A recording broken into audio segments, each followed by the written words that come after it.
Hello students, my name is Mohit Bansal. Welcome to Mohit Bansal classes. Students आज हम start करने वाले हैं एक नया chapter CMA final law subject का एक बहुत ही इजी चैप्टर, इंटरेस्टिंग चैप्टर, बहुत ज्यादा इंपॉर्टेंट नहीं है बट इजी चैप्टर है जिसका नाम है the banking regulation act 1949। Students इस चैप्टर को स्टार्ट करने से पहले मैं आप लोगों को ये बता दूं कि ये चैप्टर का अगर आप वेटेज देखेंगे तो बच्चों इस चैप्टर का वेटेज निकल के आता है 3 to 4 मार्क्स का,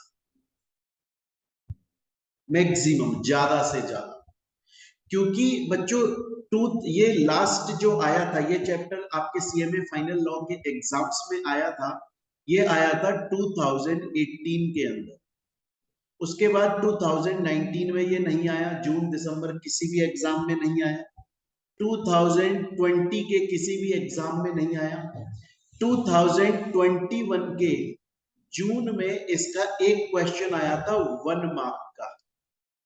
उसके बाद 2021 के दिसंबर में ये नहीं आया, 2022 के जून में ये चैप्टर में से एक भी क्वेश्चन नहीं आया। तो उस अकॉर्डिंगली अगर मैं वेटेज निकालूं तो मैक्सिमम खींचकर 3 to 4 मार्क्स का बाई चांस ये चैप्टर आ सकता है, अदरवाइज ये बिल्कुल भी इंपॉर्टेंट चैप्टर नहीं है। इसमें से एग्जाम में क्वेश्चन आने के चांसेस बहुत बहुत कम है और बहुत बहुत कम मार्क्स के हैं। बट फिर भी स्टूडेंट्स हम इसको बहुत ही डिटेल में कंप्लीटली पढ़ेंगे, पूरा इसमें स्टडी मॉड्यूल अपना कवर किया जाएगा, स्कैनर कवर किया जाएगा। आपको पता है हम लोगों के पढ़ने का स्टाइल क्या है कि जैसे ही टॉपिक कंप्लीट होता है उससे रिलेटेड प्रीवियस ईयर में जितने भी क्वेश्चंस आए वो सभी सॉल्व करते हैं।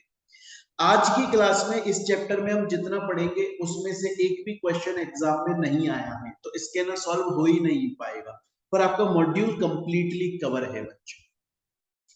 तो चलिए अब इस चैप्टर को हम स्टार्ट करते हैं। एंड स्टूडेंट्स आखिर इस चैप्टर के अंदर हमें क्या पढ़ना है और ये चैप्टर हम क्यों पढ़ते हैं, ये सब एक इंट्रोडक्शन समझाने के लिए मैं आपको एक कहानी सुनाना चाहूंगा। बहुत ही इजी, बहुत ही इंटरेस्टिंग कहानी है, बड़े ध्यान से सुनिए। आपको इस चैप्टर का बहुत सारा पार्ट, काफी सारा पार्ट इस चैप्टर का सिर्फ इस कहानी से बहुत ही इजीली क्लियर हो जाएगा। देखिए देखिए स्टूडेंट्स, यहां पर आपको दिखाई दे रही है, ये है बबीता जी। तारक मेहता का उल्टा चश्मा आप लोग देखते हैं, तो ये है बबीता जी। और यहाँ पर आपको दिखाई दे रहे हैं मोहित बंसल सर, मतलब मैं। अब बबीता जी और मोहित बंसल सर के बीच की कुछ बातें, कुछ कॉन्वर्सेशन है जो आपको समझना है, उनकी बातचीत आपको समझनी है और इस चैप्टर का इंट्रोडक्शन क्लियर हो जाएगा। देखिए बबीता जी ने एक दिन पूछा, बोला मोहित सर ये बैंक्स किसी भी देश के लिए, किसी भी कंट्री के लिए इतने इंपॉर्टेंट क्यों होते? बबीता जी बोली कि मोहित सर मैंने बहुत बार ऐसा सुना है कि किसी भी देश के लिए, किसी भी कंट्री के लिए जो उस कंट्री के बैंक्स होते हैं वो बहुत ही इंपॉर्टेंट रोल प्ले करते हैं। आखिर ऐसा क्यों? कोई किसी भी देश के लिए उस देश के बैंक्स इतना इंपॉर्टेंट रोल प्ले क्यों करते? तो मोहित सर बोले बबीता जी देखिए, किसी भी देश को चलाने के लिए, किसी भी कंट्री को चलाने के लिए सबसे ज्यादा इंपॉर्टेंट चीज जो होती है वो होता है पैसा। किसी भी देश को चलाने के लिए सबसे ज्यादा इंपॉर्टेंट अगर कुछ होता है तो वो होता है पैसा, मनी। एंड वो मनी किसके पास में होना चाहिए? लोगों के पास में। अगर आपको देश बहुत अच्छे से चलाना है तो देश के लोगों के पास में खूब सारा पैसा होना चाहिए। अब उस पैसे को प्रिंट कौन करता है? वो आखिर पैसा आता कहां से है? पैसे को गवर्नमेंट पब्लिश करती है, प्रिंट करती है, इशू करती है, नोट छापती है। तो आरबीआई, गवर्नमेंट नोट छापता है, उन नोट को वो अलग अलग बैंक्स में सप्लाई करता है और वहां से बैंक्स पब्लिक तक पहुंचाते हैं। यही तो प्रोसेस होता है कि देखिए आरबीआई मतलब गवर्नमेंट ने नोट्स पब्लिश किए, और वो नोट्स बैंक्स के पास आए और वहां से पब्लिक के पास में पैसा पहुंचा। अब आप सोचिए, मैं बोल रहा हूं किसी भी देश को चलाने के लिए सबसे ज्यादा इंपॉर्टेंट चीज है कि उस कंट्री की पब्लिक के पास में enough sufficient amount of money होनी चाहिए। और पब्लिक के पास आखिर वो पैसा आ कहां से रहा है? बैंक के थ्रू आ रहा है। और बैंक के पास में पैसा कहां से आ रहा है? आरबीआई गवर्नमेंट जिसने पैसा एस्टेब्लिश पब्लिश किया, इशू किया, प्रिंट किया, छापा, उसने बैंक को पैसा दिया, बैंक ने पब्लिक तक पैसा दिया। और जब पब्लिक के हाथ में मनी सप्लाई आई, पैसा आया, तो उन्होंने इस इकोनॉमी को, इस देश की इकोनॉमी को चलना स्टार्ट। तो बबीता जी को समझ में आया कि आखिर किसी भी देश के लिए, किसी भी कंट्री के लिए उस कंट्री के बैंक्स इतने ज्यादा इंपॉर्टेंट क्यों होते हैं? क्योंकि बैंक्स के थ्रू ही पब्लिक के हाथों में पैसा जाता है, और जब पब्लिक के हाथ में पैसा जाता है तो फिर पब्लिक उस काम को आगे, उस देश की इकोनॉमी को आगे मूव करती। चलिए, अब फिर बबीता जी बोले ठीक है मोहित सर, आपकी ये बात मुझे समझ में आ गई, लेकिन मुझे ये बताइए कि ये बैंक्स जो हैं, इनका जो बिजनेस होता है, आखिर ये बिजनेस चलता कैसे है? बैंक्स का बिजनेस कैसे काम करता है? तो मोहित सर बोल रहे हैं, बोला बड़ा सिंपल है। देखिए, बैंक्स लोन प्रोवाइड करते हैं। देखिए, सबसे पहले होता क्या है, जो पब्लिक है वो अपना पैसा डिपॉजिट करती है बैंक्स के पास, और बैंक्स उसका इंटरेस्ट देते हैं पब्लिक को। हम पढ़ेंगे, ठीक है। अब बैंक्स उस पैसे को जरूरतमंद लोगों को लोन पर देती है, एडवांस पर देती है, और वहां से इंटरेस्ट कमाती है, और पूरा प्रिंसिपल अमाउंट वापस आ जाता है। तो इससे बैंक का धंधा चलता है, इससे बैंक का बिजनेस चलता है। इसके अलावा जो पैसा पब्लिक ने बैंक के पास डिपॉजिट किया, उसका कुछ पैसा तो लोन की तरह दे दिया गया, उसका कुछ पैसा एडवांस की तरह दे दिया गया, और वहां से इंटरेस्ट कमाया जा रहा है, प्रिंसिपल अमाउंट में वापस आ रहा है। उसके अलावा भी स्टूडेंट्स, बैंक के पास में जो अभी डिपॉजिट का अमाउंट बच गया, पैसा बच गया, उसमें से कुछ पैसा बैंक किसी अच्छे प्रोजेक्ट में इन्वेस्टमेंट कर देता है। मान लो रिलायंस का कोई बड़ा प्रोजेक्ट आ रहा है, टाटा का कोई बड़ा प्रोजेक्ट आ रहा है, वहां पे इन्वेस्टमेंट कर दी। तो इस तरह से बैंक का बिजनेस चलता है। देखिए Babita ji, bank loan and advance देते हैं, इंटरेस्ट चार्ज करते हैं, ये बैंक का बिजनेस होता है। बैंक्स पब्लिक का पैसा डिपॉजिट भी करते हैं, पब्लिक को इंटरेस्ट पे करते हैं, बट जो पैसा पब्लिक से आया है उसको वो काफी सारी जगह इन्वेस्ट करते हैं, बाकी और वहां से बहुत सारा कुछ कमाते हैं, और उसमें से थोड़ा बहुत पब्लिक को उनके इंटरेस्ट के तौर पर पे कर देते हैं। तो इस तरह से बैंक्स का बिजनेस चलता है। तो बबीता जी को दो बात समझ में आ गई कि बैंक्स इतने ज्यादा इंपॉर्टेंट क्यों है किसी भी कंट्री के लिए, एंड सेकंड थिंग उनको ये भी समझ में आ गया कि आखिर बैंक्स का बिजनेस कैसे रन कर रहा है, बैंक्स का बिजनेस कैसे काम कर रहा है। इसके बाद में नेक्स्ट बात आ जाती है, बबीता जी पूछती हैं, बोलो मोहित सर ये बताइए, ये जो बैंक्स पब्लिक से पैसा डिपॉजिट एक्सेप्ट करते हैं, आखिर ये डिपॉजिट कितनी टाइप का होता है? बोलो बहुत सारी टाइप का डिपॉजिट होता है। देखिए, एक डिपॉजिट तो वो होता है जिसमें पब्लिक ने, देखिए मैं समझा देता हूं कि पब्लिक ने बैंक के पास पैसा डिपॉजिट किया, बैंक के पास पैसा डिपॉजिट किया, और पब्लिक जब चाहे तब उस पैसे को विथड्रॉ भी कर सकती है। मतलब ऐसा नहीं है कि पब्लिक के ऊपर लिमिट है, ऐसा नहीं है कि पब्लिक ने अगर आज बैंक में पैसा जमा कराया तो इतने टाइम तक उसे जमा रखना ही पड़ेगा, वो डिपॉजिट रखना पड़ेगा, वो निकाल नहीं सकती, ऐसा नहीं। पब्लिक ने जब पैसा जमा कराया, उसके बाद में वो जब विड्रॉ करना चाहे कर सकती। ये भी डिपॉजिट होता है। बैंक इस तरह के भी डिपॉजिट पब्लिक से लेते हैं, उसको करंट अकाउंट या सेविंग अकाउंट के नाम से जाना जाता है, शॉर्ट में उसको कासा बोलते हैं। और एक ऐसा डिपॉजिट भी होता है जहां पर पब्लिक ने बैंक के पास पैसा जमा कराया, तो वो पैसा फिक्स्ड टाइम तक बैंक के पास रहना चाहिए, पब्लिक उसको विड्रॉ ना करे। उसे फिक्स डिपॉजिट, रिकरिंग डिपॉजिट के नाम से भी बोला जाता है, FD/RD शॉर्ट में बोलते हैं। उसे पर्टिकुलर टाइम से पहले विड्रॉ नहीं कर सकते, अदरवाइज पेनल्टी। अब आप सोचिए बच्चों कि बैंक ने तो पब्लिक को दोनों तरह के डिपॉजिट की परमिशन दे दी। बैंक ने बोला आप चाहो तो आप मेरे पास में इस तरह से भी पैसा डिपॉजिट कर सकते हो कि जब चाहो विड्रॉ कर लेना, और बैंक ने यह भी बोल दिया कि आप मेरे पास में ऐसे भी पैसा डिपॉजिट कर सकते हो कि फिक्स टाइम तक रहेगा, आप उससे पहले विड्रॉ नहीं कर पाएंगे। लेकिन क्वेश्चन अब ये आता है स्टूडेंट्स कि सोचो वो करंट अकाउंट या सेविंग अकाउंट, कासा जो डिपॉजिट है, करंट अकाउंट या सेविंग अकाउंट जिसमें कोई टाइम की लिमिट बाउंडेशन नहीं है, पब्लिक जब चाहे अपना पैसा विड्रॉ कर सकती है। सोचिए उस केस में बैंक के पास में पैसा कम टाइम के लिए रहेगा क्योंकि लोग विड्रॉ कर रहे हैं, इसीलिए करंट अकाउंट या सेविंग अकाउंट पर बैंक कम इंटरेस्ट पे करता है। जबकि अगर आपने फिक्स्ड डिपॉजिट करा दिया या रिकरिंग डिपॉजिट करा दिया, उस पे बैंक इंटरेस्ट ज्यादा पे।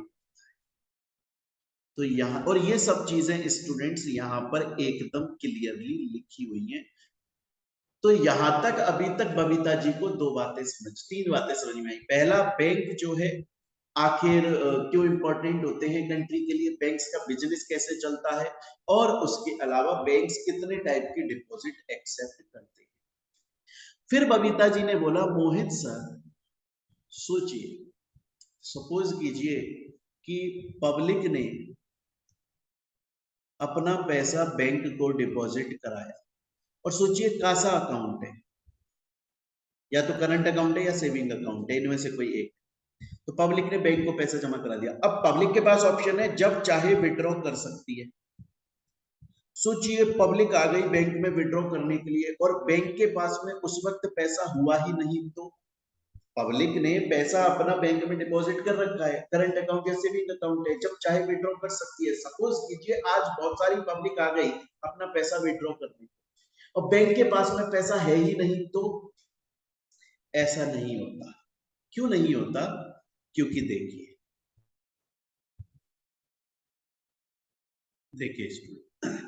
जब पब्लिक बैंक के पास में पैसा डिपॉजिट कराती है, जब पब्लिक बैंक के पास में पैसा डिपॉजिट कराती है, तो मान लो कि 100 करोड़ रुपया बैंक के पास में डिपॉजिट हुआ, तो ऐसा नहीं होता कि वो 100 करोड़ का 100 करोड़ बैंक के पास में पैसा जो डिपॉजिटेड अमाउंट है उसको बैंक लोन की तरह दे सकता है या एडवांस की तरह दे सकता है, ऐसा नहीं।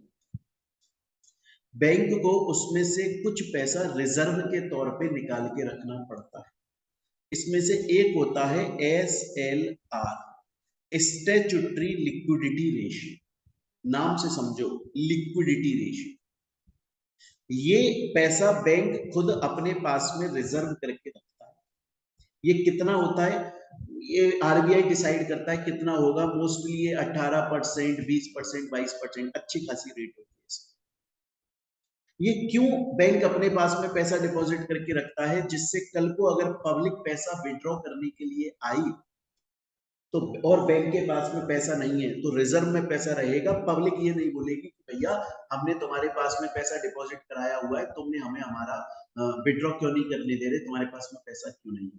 बैंक ऐसे लाभ बनाकर रखता है स्टैट्यूटरी लिक्विडिटी रेशियो। इसलिए कितना होगा, ये कितनी परसेंटेज रेट पे होगा, वो RBI डिसाइड करता है। और ये क्यों बनाया जाता है, जिससे कल को पब्लिक पैसा विड्रॉ करने के लिए आई है तो उसको उसका पैसा मिल जाए, वो खाली हाथ वापस ना जाए।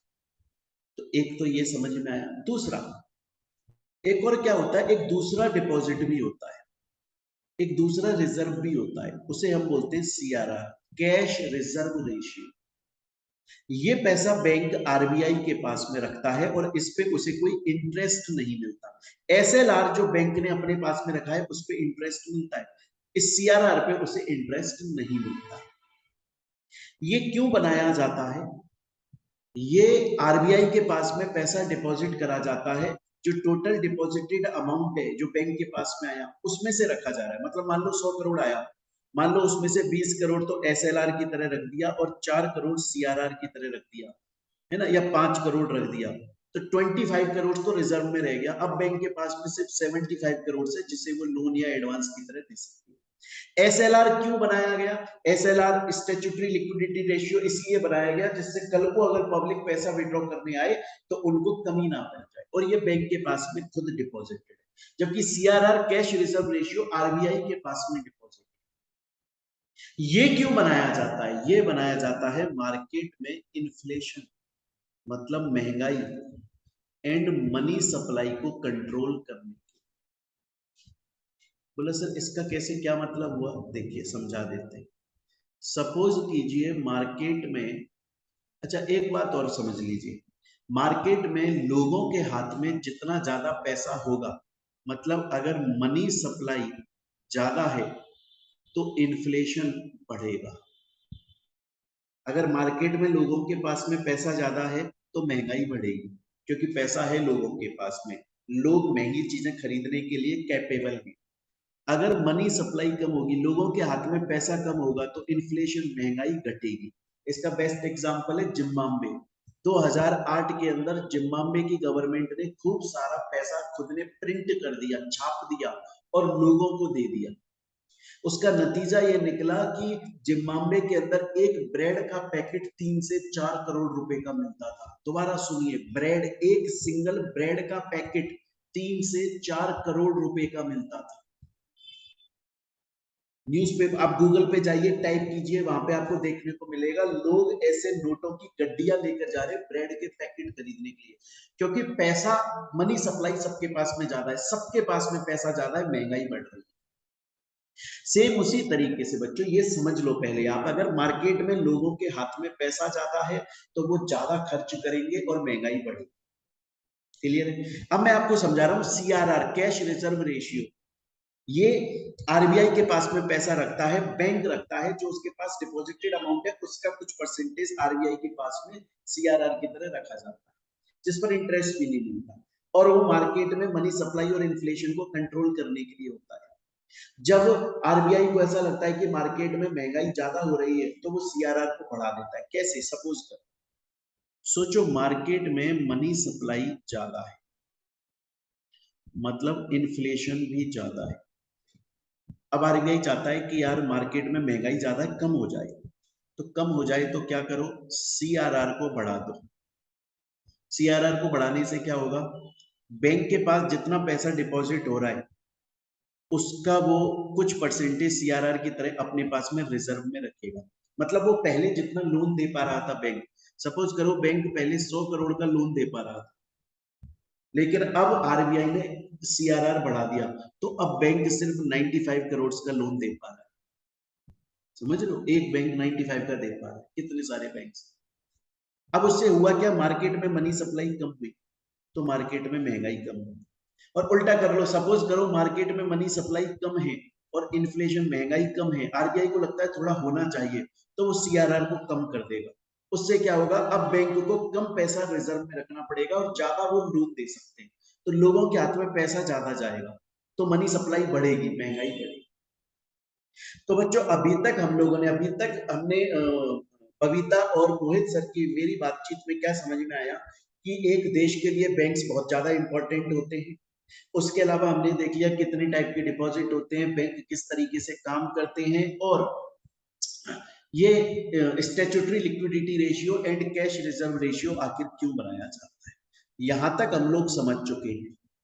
अब देखिए बबीता जी का एक क्वेश्चन और आता है, वो ये पूछते हैं मोहित सर ये बैंक्स कितने टाइप के होते हैं? अरे बैंक्स बहुत सारे टाइप के, कमर्शियल बैंक्स होते हैं, शेड्यूल्ड बैंक्स होते हैं, नॉन शेड्यूल्ड बैंक्स होते हैं, रीजनल रूरल बैंक्स होते हैं, कुछ एरियाज के पर्टिकुलर बैंक्स होते हैं, फॉरेन बैंक्स, अदर प्राइवेट, बहुत सारी तरह के बैंक्स होते हैं।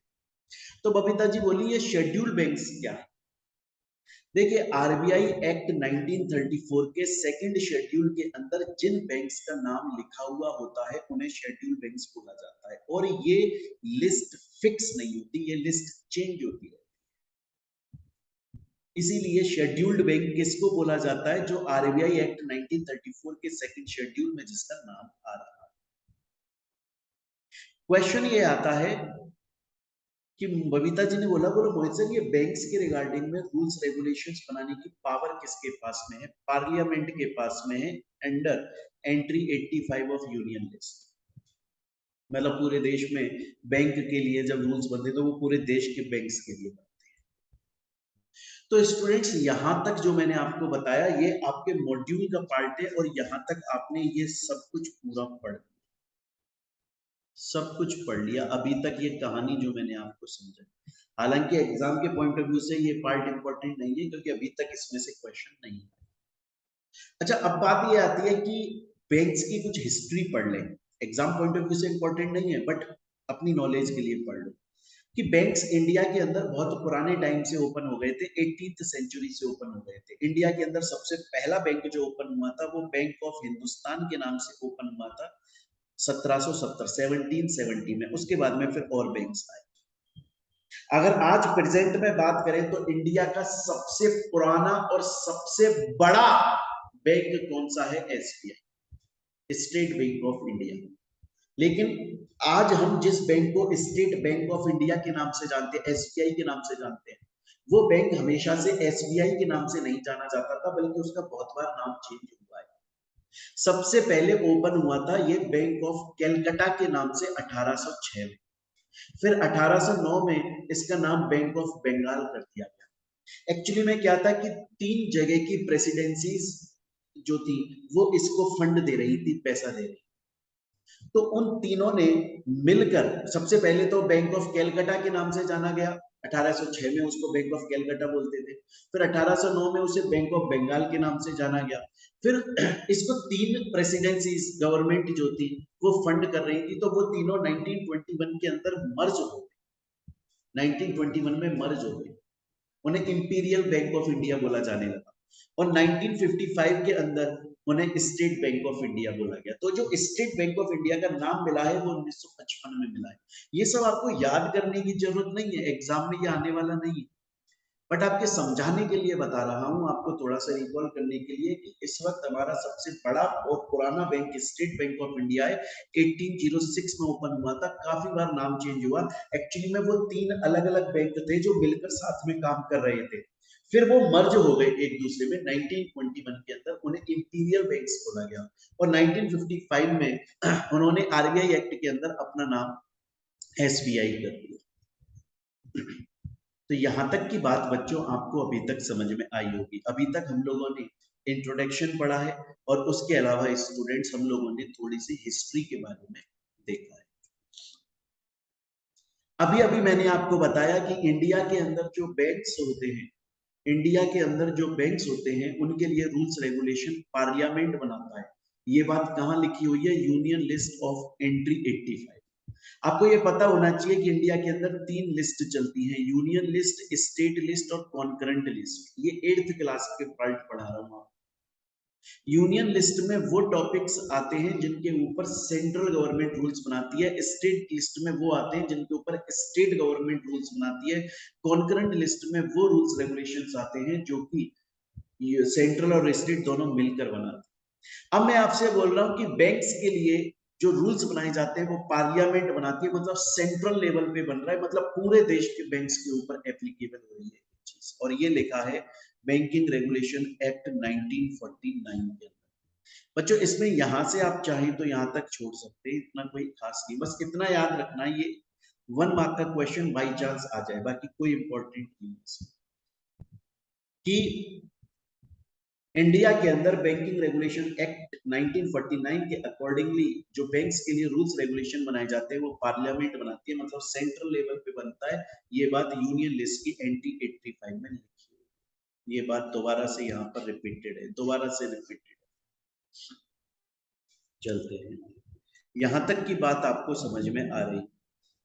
अब बच्चों नेक्स्ट, ये जो टॉपिक है, ये टॉपिक पहले कभी बहुत पहले इंपॉर्टेंट हुआ करता था, अब तो बिल्कुल भी नहीं है, और इससे एग्जाम में क्वेश्चन भी नहीं आते। बात यह है कि कोई भी अगर बैंक है तो वो अपना बैंक वाला बिजनेस तो कर ही रहा है, डिपॉजिट एक्सेप्ट करना, लोन एडवांस देना, ये तो वो कर ही रहा है। इसके अलावा वो और क्या क्या बिजनेस कर सकता है? और भी कुछ ऐसे बिजनेस होते हैं जो कि बैंक बैंकिंग बिजनेस जो उसका मेन बिजनेस है उसके अलावा कर सकता है। जैसे वो किसी गवर्नमेंट के लिए या लोकल अथॉरिटी के लिए एजेंट का तरह काम कर सकता है, या वो इंश्योरेंस वाला काम कर सकता है, गारंटी देने वाला काम होता ही है ना, गारंटी वाला काम तो होता है। आज एग्जांपल के तौर पे सपोज कीजिए कि मुझे कहीं से लोन चाहिए और मेरा बैंक में अकाउंट है, तो मैं उस बैंक से राइटिंग में गारंटी लेकर आ जाता हूँ, बैंक गारंटी, बैंक लिख कर देता है कि इसका मेरे पास अकाउंट है, कल को ये तुम्हारा पैसा तुम्हें रीपे नहीं करता है तो इसके अकाउंट से मैं विड्रॉ करके दे दूंगा। तो बैंक्स ये सब काम भी कर सकते हैं बैंकिंग बिजनेस के अलावा, एजेंट की तरह काम कर सकते हैं, इंश्योरेंस का काम कर सकते हैं, अंडर राइटिंग का काम कर सकते हैं, कोई गारंटी या इंडेमनिटी बिजनेस जो मैंने अभी समझाया उसका काम कर सकते हैं, प्रॉपर्टीज को सेल करने का काम कर सकते हैं। ये हम सारफेसी एक्ट में पढ़ेंगे, इसके बाद में जो चैप्टर पढ़ाऊंगा उसमें समझ में आएगा कि सपोज कीजिए किसी बैंक ने लोन दिया है ना, और वो बैंक का पैसा अब वो सामने वाला वापस नहीं करता, तो बैंक ने उसकी प्रॉपर्टी पे कब्जा करके उसकी नीलामी करवा दी, ये काम भी करते हैं, है ना। आपके सिक्योरिटाइजेशन कंपनी की तरह, रिकंस्ट्रक्शन कंपनी की तरह भी काम करते हैं, किसी प्रॉपर्टी को होल्ड कर लिया, ठीक है। तो ये चीज है, ट्रस्ट की तरह काम करना, एग्जीक्यूटर की तरह काम करना। तो आपको बस इतना पता होना चाहिए कि सेक्शन 6 हमारा ये बोलता है, section 6 of banking regulation act 1949 ये बोलता है कि कोई भी बैंक अपने मेन बैंकिंग बिजनेस के अलावा अदर बिजनेस भी कर सकता है, जैसे गवर्नमेंट का एजेंट बन सकता है, या इंश्योरेंस का काम कर सकता है, या गारंटी इंडेमनिटी का काम कर सकता है, या प्रॉपर्टी को सेल या रियलाइज करने का काम कर सकता है, होल्ड करने का काम कर सकता है, ट्रस्ट के फेवर में काम कर सकता है। इन चीजों के लिए गवर्नमेंट काम कर सकती है। क्लियर है स्टूडेंट्स? तो स्टूडेंट्स आज की क्लास में हम लोगों ने यहाँ तक अपना पढ़ा। मैं फिर से बोल रहा हूँ, अभी तक स्कैनर से प्रीवियस ईयर में जो हमने टॉपिक्स पढ़े उनसे कोई क्वेश्चन नहीं आया। अब हम नेक्स्ट क्लास में जो पढ़ेंगे उससे भी प्रीवियस ईयर में क्वेश्चंस नहीं आएगा। जो हमारी तीसरे नंबर की क्लास होगी इस चैप्टर की, उनमें प्रीवियस ईयर से क्वेश्चंस हम स्कैनर साथ में सॉल्व करना स्टार्ट कर देंगे स्टूडेंट्स, और हमारा लेटेस्ट स्कैनर। चलिए बच्चों, मिलते हैं हम हमारी नेक्स्ट क्लास के अंदर। अच्छा, एक और चीज, जिन स्टूडेंट्स ने क्लासेस परचेज की हुई हैं उनके पास में तो हमारे नोट्स और बुक्स ऑलरेडी पहुंच चुकी हैं। अगर कोई स्टूडेंट इस क्लास को सोशल मीडिया पर देख रहा है और अगर वो हमारी क्लासेस परचेज करना चाहता है, तो मैं उनको बता दूं कि हमारी क्लासेस को आप हमारे ऐप के थ्रू भी परचेज कर सकते हैं। गूगल प्ले स्टोर पर जाकर टाइप कीजिए मोहित बंसल क्लासेस, या वीडियो के डिस्क्रिप्शन में ऐप का लिंक मिल जाएगा, या फिर आप चाहें तो गूगल ड्राइव पर भी हमारी क्लासेस को परचेज कर सकते हैं। इस नंबर पर आप कॉल कर सकते हैं या व्हाट्सएप या टेलीग्राम पे मैसेज कर सकते हैं। बहुत ही नॉमिनल, इंडिया के अंदर सबसे कम फीस हमारी है, उसमें आपको कंप्लीट क्लासेस मिलती हैं, साथ में स्कैनर सॉल्व होता है, प्लस इस एमसीक्यूज नोट्स भी मिलते हैं और क्लासेस भी मिलती हैं। नोट्स आपके घर पे डिलीवर होते हैं ऑल ओवर इंडिया, कहीं भी हैं आप, और सॉफ्ट कॉपी नोट्स भी आपको मिलते हैं। Hard copy notes, soft copy notes, MCQ classes and notes, complete syllabus plus scanner solve होता है। तो ये कंप्लीट पैकेज मिलता है। आप जब क्लास लेंगे तो उसके अलावा आपको कुछ और पढ़ने की जरूरत नहीं पड़ती। चलिए बच्चों, मिलते हैं हम अपनी नेक्स्ट क्लास के अंदर। Thank you.